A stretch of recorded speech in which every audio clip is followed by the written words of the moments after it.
Rape सिर्फ महिलाओं का होता है, मर्दों का रेप नहीं होता है। आप हंस रहे, होता है। आपकी हंसी इस बात का इकरार है कि आप जानते हैं किसका हुआ। अरे मैं तैयार हूं मरने के लिए। तुम मारोगे क्या? बोलो, क्या मारोगे बताओ। अरे तुम क्या मारोगे? तुम्हारी खत्म हो जाएंगी, मैं जिंदा रहूंगा।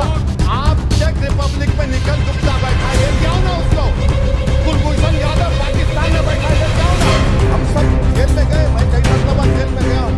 ससुराल में इतना नहीं गया जितना जेल को जाने का मुझे मौका मिला। अरे आप अपना ही हाथ काट रहे, अपने आप याद रखिए। आज आप मुस्कुरा रहे हैं, कल यहाँ पर बैठिए गौर कर देगा का मतलब।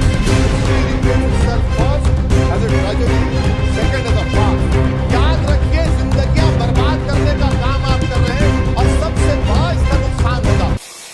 मैं शुरुआत में इस शेर से आगाज करता हूं अपनी बात का कि हमको शाहों की अदालत से तवक्को तो नहीं, आप कहते हैं तो जंजीर हिला देते हैं।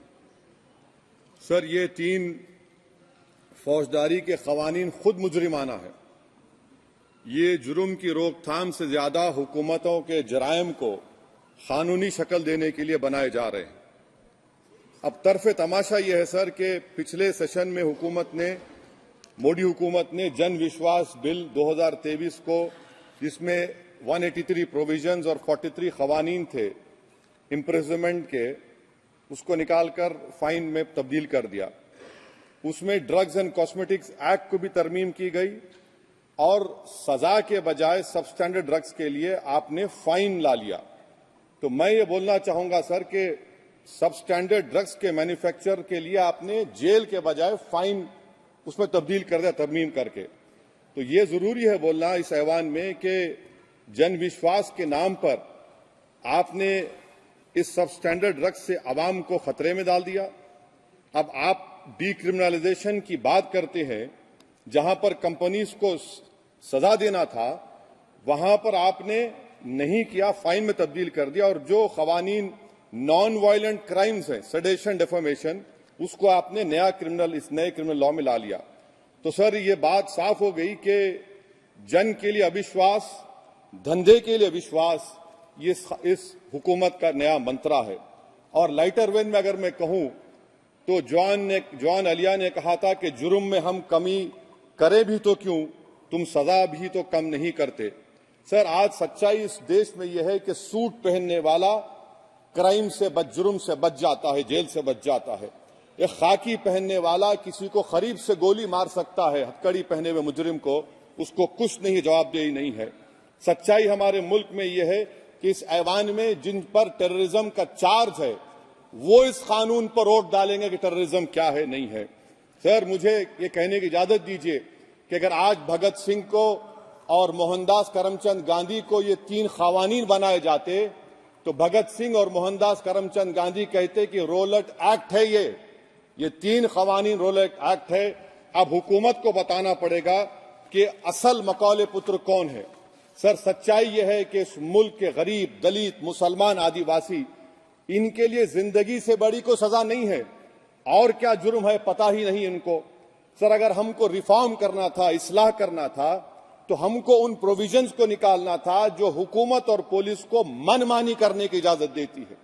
हमको वो प्रोविजंस को निकालना था कि जो मंत्रियों को और पुलिस को ये मौका मिल जाता है लोगों को सालों जेल में रखने का, उन पर कोई जुर्म पर साबित नहीं होता।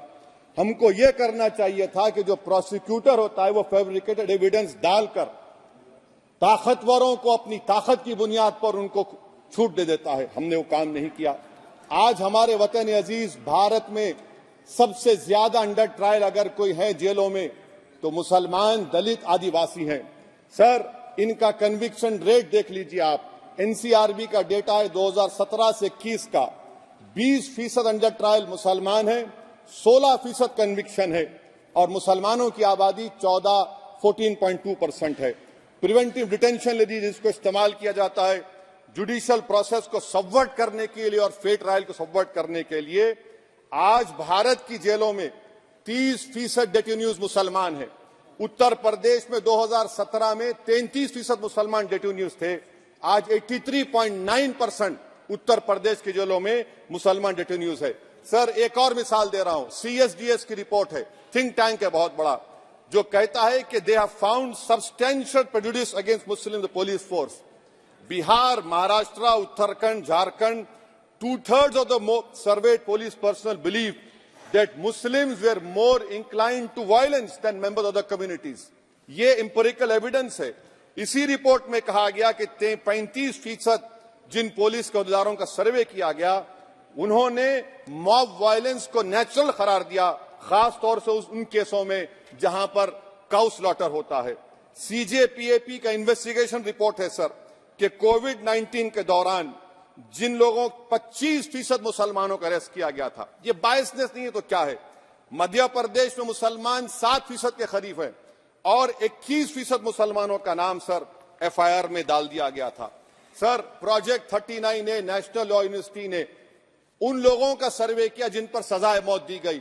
हैरत अंगेज बात यह है कि सर 76% बैकवर्ड क्लास, दलित और रिलीजियस माइनॉरिटी से ताल्लुक था। कितने दलित और एसटीज डेथ रो पर हैं सर? महाराष्ट्र में 50%। कितने मध्य प्रदेश में है सजाए मौत के? 36% दलित और आदिवासी। कर्नाटका में 36%, बिहार में 31%, झारखंड में 30%, गुजरात में 19 लोग जो सजाए मौत के इंतजार में हैं, 15 मुसलमान हैं। केरल में 60% जो सजाए मौत के मुलजिम है रिलीजियस माइनॉरिटीज है। सर, आखिर इस देश में कब तक ये चलता रहेगा कि अनस्पोकन रिजर्वेशन उन लोगों के लिए उनके पास पूरा पॉलिटिकल पावर है और एक अनस्पोकन रिजर्वेशन है दलित, मुसलमान, आदिवासियों के, इनको जेल में रहना पड़ता है? कि आखिर ये कैसे मुमकिन है सर कि आलाजाद के जो अक्सरियती तबके के लोग हैं उनके पास सियासी ताकत है, माशी ताकत है, सोशल ताकत है और मुसलमान और दलित आदिवासी जेलों में पड़े रहते हैं? अरे अगर आप 3 कानून लाकर इस्लाह कर रहे हैं तो कौन सा इस्लाह है? आप तो ताकतवरों का रिफॉर्म कर रहे हैं, गरीबों को इससे क्या फायदा हो रहा है?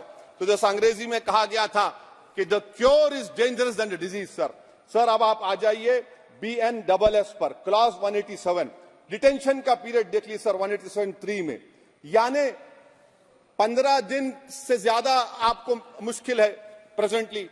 अब आपने प्रोविजन दे दिया कि 90 दिन तक आप कभी भी 5 दिन का, 6 दिन का, 10 दिन का, यानी 90 दिन तक किसी को बेल नहीं मिलेगी। और हैरत अंगेज बात यह है कि यूएपीए के कानून में जिसको जेल में डाला जाता है यूएपीए में, 30 दिन के बाद एक सुपरिटेंडेंट ऑफ पुलिस को कोर्ट में एफिडेविट देना पड़ता है कि क्यों आप पुलिस कस्टडी ले रहे हैं जेल से। आपने वो भी निकाल दिया।